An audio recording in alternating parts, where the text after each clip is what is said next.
नमस्कार दोस्तों। तो चलिए हम लोग नेक्स्ट प्रश्न को देखते हैं। क्लास 10th का मैं डॉक्टर केसीसी नवो की एक्सरसाइज 8.1 का प्रश्न संख्या 6 को देखते हैं। सबसे पहले इसके पहले 5 तक हम लोग कर लिए हैं। तो चलिए इस वीडियो को स्टार्ट करते हैं। उन सारे वीडियो का लिंक आपको नीचे डिस्क्रिप्शन बॉक्स में मिल जाएगा। चलिए क्वेश्चन नंबर 6 को देखते हैं। देखिए प्रश्न हमारा बोल रहा है त्रिभुज पी क्यू आर में एंगल क्यू जो है वो समकोण है। एक त्रिभुज है जिसमें उसका नाम दिया हुआ है पी क्यू आर और एंगल क्यू जो है वो एक समकोण है, ठीक है। और उसमें वही उसी त्रिभुज में पी क्यू जो भुजा है वो 3 है और क्यू आर है वो 4 है और एंगल पी जो है यानी कि कोण पी जो है वो अल्फा है और एंगल आर जो है वो बीटा है, ठीक है। तो निम्नलिखित का मान ज्ञात करना है। इसमें से क्वेश्चन कुछ और है। तो चलिए हम सबसे पहले एक त्रिभुज बनाते हैं। अब इसका नाम हम लोग को इस प्रकार से देना है कि पी क्यू आर है जिसमें से एंगल क्यू जो होना चाहिए वो समकोण होना चाहिए। देखिए ये समकोण है, 90 डिग्री है। तो चलिए हम यहाँ पे नाम देते हैं। तो नाम देंगे तो सबसे पहले हम पी दिए हैं, उसके बाद हम सारे को यहाँ पे लिख लेते हैं, ठीक है। देखिए यहाँ पे पी क्यू आर एक ये समकोण त्रिभुज हो गया। इसमें एंगल क्यू जो है वो समकोण यानी कि 90 डिग्री। देख लीजिए ये कोण जो है वो 90 डिग्री है ना। अब यहाँ पे बोल रहा है एंगल, देखिए पी क्यू जो है वो 3 है। तो देखिए पी क्यू भुजा कितना है, 3 हो गया। क्यू आर जो है 4 है। देखिए क्यू आर कितना है, यहाँ से यहाँ तक कितना है, 4 है। अब बोल रहा है एंगल पी जो है वो अल्फा यानी कि ये कोण पी जो है वो अल्फा है, तो अल्फा है। और बोल रहा है एंगल आर जो है वो बीटा है यानी कि ये कोण बीटा है। क्या है, ये बीटा है। तो ये बीटा हो गया, ठीक है। अब यहाँ पे बोला निम्नलिखित का मान ज्ञात करना। तो सबसे पहले देखिए यहाँ पे देखिए क्या क्या दिया हुआ है। यहाँ पे देखिए एंगल आर को लेते हैं यानी कि बीटा। बीटा के सामने वाली भुजा यानी कि बीटा की जगह पे क्या है, थीटा की जगह पे बीटा है। तो कुछ भी रहे, थीटा की जगह पे यहाँ पे अल्फा है और बीटा है, कुछ भी रहे। तो थीटा के सामने वाली भुजा परपेंडिकुलर यानी कि लंब होता है, यानी कि यहाँ पे पी बराबर हम लोग मान लेते हैं 3। पी का मान यहाँ पे 3 और इसको बेस, ये क्यू आर हो जाएगा बेस यानी कि बी बराबर हम लोग मान लेते हैं क्या, बी बराबर हो गया हमारा 4। ऐसे भी हम लोग को पता चल रहा है कि यहाँ पे एच निकालना है, क्योंकि 90 डिग्री के सामने वाली भुजा हम लोग क्या कहते हैं, हाइपोटेनस कर्ण कहते हैं। इसलिए एच का मान हम लोग को निकालना होगा। तो सबसे पहले हम एच का मान ज्ञात कर लेते हैं। तो एच बराबर हम लोग फॉर्मूला पढ़े हैं √π² प्लस बी स्क्वायर। क्या पढ़े हैं, p² plus p²। H equal to क्या हो जाएगा, √, पी का वैल्यू यहाँ पे कितना है 3 का स्क्वायर यानी कि 9 हो जाएगा और बी का स्क्वायर यानी कि 4 का स्क्वायर कितना हो जाएगा, 4 चौको 16, 16 9 यहाँ पे कितना हो गया 25 यानी कि h इक्वल टू √25 हो गया। अब इसको बाहर निकालेंगे तो h बराबर आ जाएगा प्लस माइनस 25 5। तो 5 आ गया h का वैल्यू। अब हम लोग को देखिए यहाँ पे साइन अल्फा का मान ज्ञात करना है। तो साइन अल्फा यानी कि थीटा की जगह पे क्या है अल्फा। तो साइन थीटा बराबर फॉर्मूला क्या होता है p/h। तो देखिए अल्फा की बात कर रहे हैं ना, तो ये हो गया हमारा अल्फा। तो कोण अल्फा के लिए हम यहाँ पे लिखते हैं, कोण अल्फा के लिए, कोण अल्फा के लिए यहाँ पे p का वैल्यू ज्ञात करेंगे। तो p का वैल्यू देखिए अल्फा यानी कि थीटा के सामने वाले भुजा परपेंडिकुलर यानी कि अल्फा, p बराबर कितना हो जाएगा, यहाँ पे 4 हो जाएगा। अब बेस कौन बचा, तो बेस ये 3 हो गया। तो b बराबर यहाँ पे 3 हो जाएगा और h का मान ये कितना आया है, तो h का मान ये 5 आया है। तो h बराबर क्या हो जाएगा 5। ये अल्फा के लिए है, क्या है अल्फा के लिए। अब बीटा के लिए यहाँ पे निकाल लेते हैं। तो लिख लेंगे कोण बीटा के लिए, एंगल बीटा के लिए। देखिए बीटा यानी कि थीटा की जगह पे क्या है बीटा, तो इसके सामने वाली भुजा, बीटा के सामने वाली भुजा परपेंडिकुलर यानी कि p, तो यहाँ पे हो जाएगा लंब यानी कि p बराबर यहाँ पे अब हो जाएगा 3।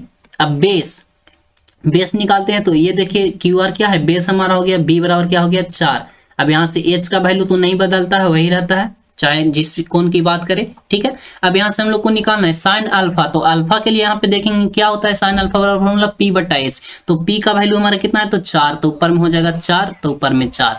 h का वैल्यू यहाँ पे है 5, तो 5 हो गया, ठीक है। ये हो गया हमारा आंसर। अब उसके बाद इसको देखिए कॉस अल्फा, अल्फा की ही बात कर रहे हैं। तो कॉस अल्फा बराबर फॉर्मूला होता है b/h। तो b का वैल्यू हमारा यहाँ पे कितना है, b का वैल्यू 3 है और h का वैल्यू 5, तो 3 बट्टा हो गया 5। ये हो गया हमारा आंसर। अब अगला यहाँ पे tan अल्फा, अल्फा की ही बात कर रहे हैं। तो tan अल्फा बराबर फॉर्मूला क्या होता है p/b। यहाँ पे थीटा की जगह पे अल्फा है, थीटा की जगह पे कुछ भी दे सकता है, इसलिए फॉर्मूला तो हमारा वही बनेगा। तो p का वैल्यू यहाँ पे 4 है और b का वैल्यू हमारा है कितना, तो b का वैल्यू हमारा 3। तो ये हो गया हमारा आंसर। अब देखिए यहाँ पे साइन अल्फा की बात करने लगा। तो अल्फा की मान तो हम यहाँ पे निकाल चुके हैं। यहाँ पे p बराबर कितना है 3। तो साइन अल्फा का मान कितना हो जाएगा p/h। तो ये फॉर्मूला हो गया। तो p का वैल्यू हमारे यहाँ पे 3 है और h का मान तो बदलता ही नहीं, जो रहता है वही होता है। यहाँ पे एच का मान 5 है तो 5 हो गया। अब यहाँ पे कॉस बीटा का मान ज्ञात करना है तो बी बटा एच, तो बी का वैल्यू यहाँ पे कितना है, इसमें देखना है, इसमें नहीं, इसमें देखना है कितना है, 4 है तो 4 हो गया यहाँ पे, और एच का मान 5 हो गया तो 5 हो गया आंसर। अब इक्वल टू यहाँ पे पी बटा टेन बीटा का मान ज्ञात करना है तो पी बटा बी होता है, तो पी इसमें 3 है और बी कितना है 4 है, तो यहाँ पे हो जाएगा कितना 3/4। ये हो गया हमारा आंसर। सभी मान ज्ञात हो गए। अब चलिए हम लोग क्वेश्चन नंबर 7 देखते हैं। तो क्वेश्चन नंबर 7 में देखिए बोल रहा है यदि साइन थीटा बराबर 4/5 तो कॉस थीटा और टेन थीटा का मान ज्ञात करना। कितना आसान प्रश्न है ये। क्या बोल रहा है, साइन थीटा, तो साइन थीटा बराबर क्या दिया हुआ है 4/5, 4/5। अब देखिए यहाँ पे साइन थीटा बराबर फॉर्मूला हमारा क्या होता है, पी बाई कितना होता है, एच होता है, पी बटा एच इक्वल टू यहाँ पे 4/5 हो गया। अब यहाँ से ज्ञात करिए, देखिए P बराबर यहाँ पे 4, H बराबर कितना 5, तो यहाँ पे हो जाएगा P इक्वल टू 4 और H इक्वल टू हो गया 5। अब यहाँ से हम लोग को क्या नहीं ज्ञात है, 3 होते हैं, एक होते हैं परपेंडिकुलर, एक होता है लैम्ब और एक होता है हाइपोटेनस। तो यहाँ पे क्या ज्ञात है, यहाँ पे बेस नहीं ज्ञात है, यानी कि आधार नहीं ज्ञात है, तो b बराबर निकाल लेंगे। तो b बराबर हमारा फॉर्मूला होता है root under H square minus P square. Formula को याद रखिए, H square minus P square, ठीक है। तो यहाँ से b का वैल्यू ज्ञात कर लेते हैं, तो एच स्क्वायर। अब यहाँ पे h का वैल्यू कितना 5, 5 का स्क्वायर 25 हो जाएगा, माइनस p का स्क्वायर, यानी p का वैल्यू 4 है, 4 चौको कितना हो जाएगा 16, 4 का स्क्वायर 16। अब b बराबर यहाँ पे कितना हो जाएगा, घटाएंगे तो 9 आएगा, तो यहाँ पे b का वैल्यू हमारा आ जाएगा 3। b का वैल्यू ज्ञात हो गया, तो हम लोग को निकालना क्या है, कॉस थीटा। तो यहाँ पे ज्ञात कर लेंगे कॉस थीटा। तो कॉस थीटा का फॉर्मूला क्या होता है, b बटा एच। तो b का वैल्यू हमारा निकल गया है 3 और h का वैल्यू यहाँ पे देखिए, h का वैल्यू यहाँ पे कितना 5, तो ये हो गया हमारा आंसर। ठीक है, समझ में आया। अब यहाँ पे निकालना है टेन थीटा का मान, तो टेन थीटा हो जाएगा, टेन थीटा इक्वल टू क्या होता है फॉर्मूला, p बाई बी होता है, तो p बाई बी हो गया। p का वैल्यू यहाँ पे कितना है, देखिए p का वैल्यू 4 है तो 4 हो गया, और b का वैल्यू कितना निकल कर रहा है 3, तो यही हो गया हमारा आंसर। अब चलिए नेक्स्ट देखते हैं क्वेश्चन नंबर 7 का 2। 7 का 2 में बोल रहा है साइन ए, थीटा की जगह क्या आ गया, अब ए आ गया, तो कुछ भी कर दे हमको उससे मतलब नहीं, हमारा जो फॉर्मूला होता है वही होगा। साइन ए इक्वल टू 3/4, तो कॉस ए और टेन ए। देखिए अगर जो थीटा बोलेगा तो सब जगह थीटा पूछेगा, अगर जो ए बोलेगा या बी बोलेगा, कुछ भी बोलेगा तो सब जगह वही पूछेगा। तो यहाँ पे साइन ए का मान ज्ञात करना, तो साइन ए इक्वल टू क्या हो जाएगा, साइन ए इक्वल टू यहाँ पे दिया हुआ है क्या 3/4 दिया हुआ है। साइन ए यानी कि थीटा की जगह पर ए है, तो इसका फॉर्मूला क्या होता है, p बटा एच होता है, p बटा एच इक्वल टू 3/4 हो गया। अब यहाँ से क्या ज्ञात है, p बराबर 3 दिया हुआ है और h बराबर यहाँ पे कितना है 4। अब यहाँ से निकालना है b, तो b बराबर निकाल लेंगे सबसे पहले। तो b बराबर हम लोग फॉर्मूला पढ़े हैं root under H square minus P square, तो एच स्क्वायर माइनस क्या हो जाएगा पी स्क्वायर, तो b इक्वल टू हो जाएगा रूट अंडर एच का वैल्यू कितना है 4, तो 4 चौको कितना हो जाएगा, 4 का स्क्वायर 16, तो 16 हो गया, और माइनस यहाँ p का वैल्यू कितना है 3, तो 3 का स्क्वायर कितना हो गया 9।